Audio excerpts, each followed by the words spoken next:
अल्प बयसर झील मान प्रेम जाल फसई बाहा हेइथिबा पुओ मानक पई पदे कहूची।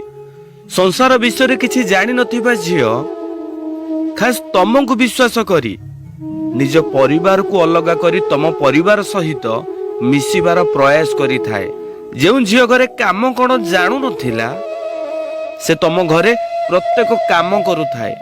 अल्प बयसर जीवन रे खुशी पाइबा पाई तमको विश्वास करी तम सहित आसीथिला, किंतु तमे माने कोन कल जेते बेले तम मानकर आवश्यकता पूर्ण करी देलो किछि दिन परे जंत्रणा ठारू भी अधिक विश्वासघातक काम ता सहित कल।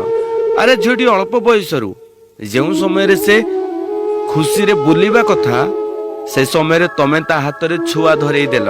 निजर सुंदरता को भूली निज पिलार लालन पालन करिबा समय रे तमे माने अन्य झील मानक सहित डारेनारे कल। काहाकू विश्वास करी आसीथिला?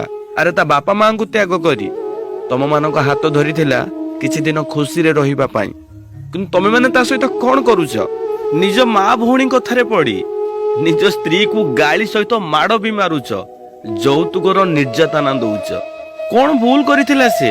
अरे अल्प बयस हेइथिला तमे माने ताको एते विश्वास कथा कहूथिलो जे से तम विश्वास रे विष न देई ता बापा मां को विष देई तम पाखु आसीथिला। शेष रे फल तमे ताको एया देलो। जेबे नुआ नुआ आसीथिला ना से तुमको बहुत भल लागुथिला, जेतेबेले गोटे छुआटे हेई गला ना से तुमको अदरकारी लागिला।